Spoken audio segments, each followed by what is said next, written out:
আবারও চলে আসলাম আমি একজন ভদ্র অটোওয়ালা এলাকার মানুষের দুঃখ দুর্দশা তুলে ধরার জন্য।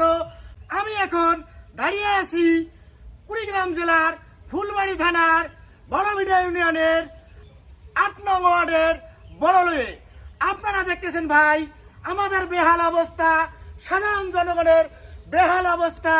কারণ হচ্ছে রাস্তাটা আমাদের জন্মের পর থেকে দেখতেছি অনেক বড় ছিল। আমরা ছোট থেকে এই রাস্তা দিয়ে অনেক চলাফেরা করেছি। এখন আপনারা দেখেন রাস্তার কি বেহাল অবস্থা। আস্তে আস্তে এখানে রাস্তায় শেষ হয়ে গেছে। এখন রাস্তা আছে শুধু সামান্য একটু। কারণ হচ্ছে দুই পক্ষের ঠেলাঠেলির কারণে আমাদের রাস্তার অবস্থা বেহাল।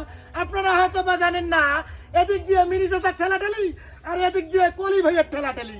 দুই ঠেলাঠেলির মাঝখানে পড়ে আমাদের সাধারণ জনগণের অবস্থা একবারে কাই। কি বলবো, বলার মতো আর ভাষা নেই। মেম্বার বেশ কয়েকবার এসেছিল এখানে সমাধান করার জন্য এবং রাস্তাটাকে ঠিক করার জন্য।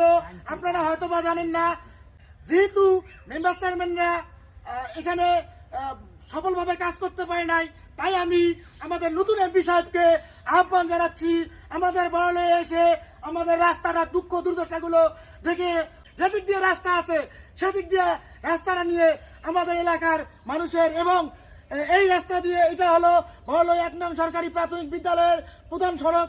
আপনারা হয়তো বা জানেন না, তাই আমি বিশেষভাবে আহ্বান জানাচ্ছি আমাদের নতুন এমপিকে যেন আমাদের বড়বিডা ইউনিয়নের বড়লয়ে ৮ নং ওয়ার্ডে এসে আমাদের দুঃখ দুর্দশা থেকে এই রাস্তাটার সংস্করণ করে দেয় এবং সুষ্ঠু একটা মীমাংসা করে যেন এই রাস্তাটা ঠিক করে দেওয়া হয়।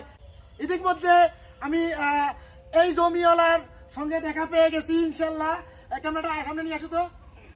চাচা, এই যে রাস্তাটার যে এই অবস্থা, আপনার তাতে মতামত কি বলার আছে? রাস্তাটা কার জমি দিয়ে গেছে কিংবা রাস্তার তো এখন বেহাল অবস্থা। রাস্তা দিয়ে তো মানুষ একটা মোটরসাইকেলও যেতে পারে না। রাস্তা তো গোটা আমার জন্য। এটা কি আপনার পুরোটা আপনার জমির রাস্তাটা আপনি দাবি করতেছেন? দর্শক শ্রোতা, আপনারা দেখতেছেন যে আমার শ্রদ্ধা চাচা দাবি করতেছে যে রাস্তাটা পুরোটাই হলো ইনার জায়গা দিয়ে। আসলে রাস্তাটা কার জায়গা দিয়ে? ইনশাল্লাহ আমার বড় ভাইয়েরও দেখা হয়ে গেল, যার ইনার জমিটা হলো এই সাইড দিয়ে। ভাই, আপনার কিছু বলার আছে বলেন। কি বলবো, রাস্তার জায়গায় রাস্তা করে যান, ক্লিয়ার করি, আর কি বলবো। আমরা তো দেখতেছি যে আপনার সাইড দিয়ে তো বেশি অবস্থা খারাপ, আর এখন তো একটা মোটরসাইকেলও যাওয়া যাচ্ছে না। রাস্তা দিক দিয়ে বাইর করি নেওয়া হোক।